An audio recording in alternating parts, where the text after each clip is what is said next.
आज के समय में पति पत्नी के रिश्तों में तालमेल की कमी साफ नजर आती है। रोजमर्रा के झगड़े, मतभेद और दूरी बढ़ती जा रही है। कभी जिन रिश्तों की नींव प्यार, सम्मान और साथ पर टिकी थी, आज वही रिश्ते टूटने लगे हैं।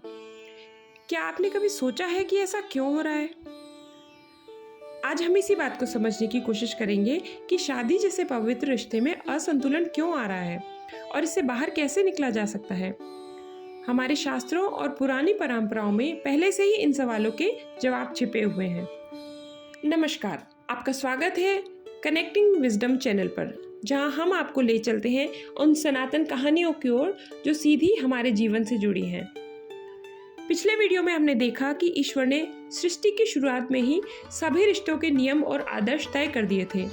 इन आदर्शों को निभाने और सिखाने के लिए भगवान बार बार अवतार लेते रहे हैं ताकि दुनिया में धर्म, प्रेम और संतुलन बना रहे। आज हम बात करेंगे एक ऐसे ही दिव्य जोड़े के अवतार लक्ष्मी और नारायण की, जो सतयुग में पति पत्नी बनकर एक आदर्श गृह जीवन का प्रमाण देते हैं।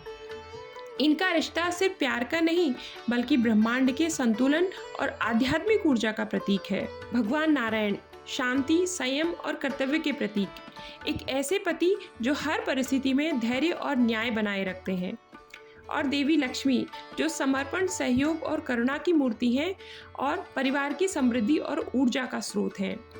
इन दोनों का संबंध हमें सिखाता है कि एक सफल विवाह का मूल है सम्मान, समझदारी और सहयोग।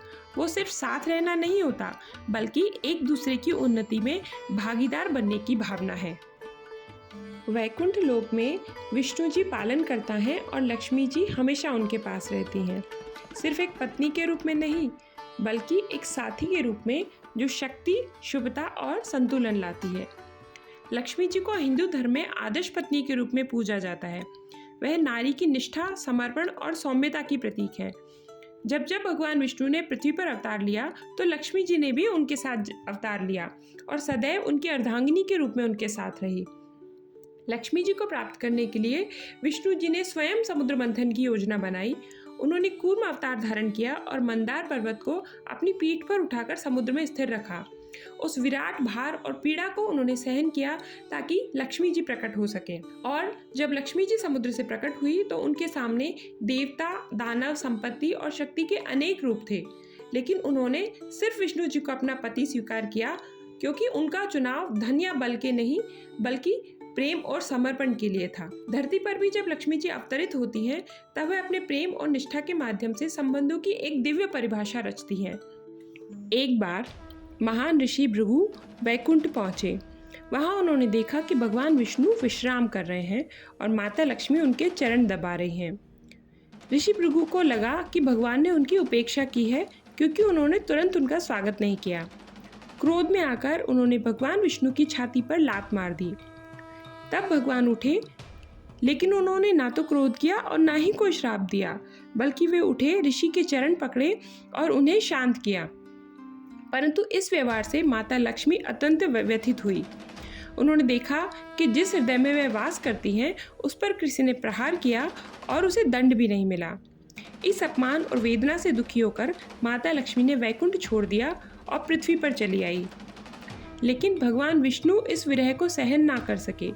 लक्ष्मी जी के बिना उन्हें वैकुंठ सूना लगने लगा। तब उन्होंने पृथ्वी पर वेंकटेश्वर रूप में अवतार लिया ताकि वे लक्ष्मी जी को पुनः पा सकें। राम के अवतार में वह सीता के रूप में उनके साथ वनवास जाती है, उनके दुख सुख में साथ निभाती है, और जब रावण उनका अपहरण कर लेता है तो राम एक आदर्श पति की तरह वन वन भटकते हैं, उन्हें ढूंढते हैं, वानरों से मित्रता करते हैं, समुद्र पर पुल बनाते हैं, रावण से युद्ध करके उसका संहार करते हैं और सीता जी को पुनः पा लेते हैं। इसी प्रकार कृष्ण के अवतार में रुक्मिणी जब कृष्ण से विवाह की इच्छा प्रकट करती है, तो कृष्ण जी उनकी भावनाओं का सम्मान करते हुए उन्हें उनके भाई और समाज के विरोध के बावजूद अपहरण कर लेते हैं। पर यह अपहरण नहीं, एक सच्चे प्रेम की रक्षा थी। इन दोनों रूपों में लक्ष्मी ने और नारायण ने दिव्य प्रेम और धर्म का आदर्श प्रस्तुत किया। इन प्रेम कथाओं में ना तो कोई किसी पर प्रेम थोपता है और ना ही किसी को बांधता है। यह आत्मा से आत्मा का मिलन है, जहाँ दोनों एक दूसरे के पूरक बनते हैं। यही उनका प्रेम आदर्श बन जाता है, जहाँ पुरुष और स्त्री एक दूसरे के पूरक हैं, ना कि प्रतियोगी। जब नारायण युद्ध या लीला के पश्चात विश्राम करते हैं तो लक्ष्मी जी उनके चरण दबाकर उनकी थकान हरती हैं और नारायण लक्ष्मी जी को अपने हृदय में धारण कर सदा उनका सम्मान करते हैं। यहाँ कोई ऊपर या कोई नीचे नहीं है, दोनों समान हैं, दोनों पूरक हैं और पूज्य हैं। आज के समय में जब भी किसी का विवाह होता है तो दूल्हा और दुल्हन को लक्ष्मी और नारायण का स्वरूप मानकर पूजन किया जाता है और फिर आशीर्वाद दिया जाता है कि जैसे लक्ष्मी नारायण ने अपना वैवाहिक जीवन प्रेम, सम्मान और धैर्य से निभाया, वैसे ही यह नवदंपति भी दिव्यता से भरा जीवन जिए। जब एक बहू घर में आती है तो उसे भी लक्ष्मी मानकर घर में प्रवेश कराया जाता है, इस आशा के साथ कि वह घर में प्रेम, सम्मान और समृद्धि लेकर आएगी। लेकिन हम एक बात भूल जाते हैं कि लक्ष्मी वहीं आती है जहाँ वैकुंठ की ऊर्जा होती है और वैकुंठ वहीं होता है जहाँ नारायण जैसे पति होते हैं। जहाँ सम्मान नहीं, संतुलन नहीं, संवेदनशीलता नहीं है, तो वहाँ लक्ष्मी की ऊर्जा टिकेगी कैसे? और फिर कहा जाता है कि बहू अच्छी नहीं है। हमें समझना होगा कि घर वैकुंठ तब बनता है जब लक्ष्मी और नारायण दोनों को प्रेम और सम्मान मिले। विवाह सिर्फ लक्ष्मी को बुलाने का नहीं है, नारायण बनने का भी व्रत है।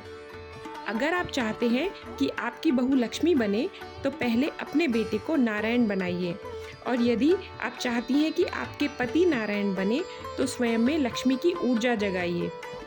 तभी घर बनेगा वैकुंठ, जहाँ प्रेम होगा, शांति होगी और समृद्धि बनी रहेगी। आज के समय में जब रिश्तों में असंतुलन और अहंकार बढ़ रहा है तो आज के दंपतियों को आवश्यकता है लक्ष्मी नारायण जैसे दिव्य आदर्शों को केवल तस्वीरों में नहीं बल्कि हृदय में धारण करने की। अगर पति पत्नी सम्मान, प्रेम और सहयोग के साथ चलें तो हर घर वैकुंठ बन सकता है। यही है विवाह का वास्तविक अर्थ, जहाँ दोनों एक दूसरे को समझें, साथ दें और एक दूसरे का सम्मान करें। तभी रिश्तों में प्रेम, समझदारी और सम्मान फिर से लौटेगा। लक्ष्मी नारायण की कथा कोई पुरानी कहानी नहीं है, यह आज भी हमारे रिश्तों को दिशा दिखा सकती है। तो जुड़े रहिए कनेक्टिंग विजडम चैनल के साथ, जहां हम आपके लिए लाते हैं सनातन ज्ञान और जीवन से जुड़ी दिव्यता की कहानियां। अगली कथा में फिर मिलेंगे, तब तक अपने रिश्तों में प्रेम और सम्मान बनाए रखें। अगर आपको ये वीडियो पसंद आया तो इसे लाइक करें, शेयर करें और घंटी का बटन दबा के हमारे चैनल को सब्सक्राइब करें, ताकि हमारे आगे के वीडियो आपको सरलता से मिलते रहें। धन्यवाद।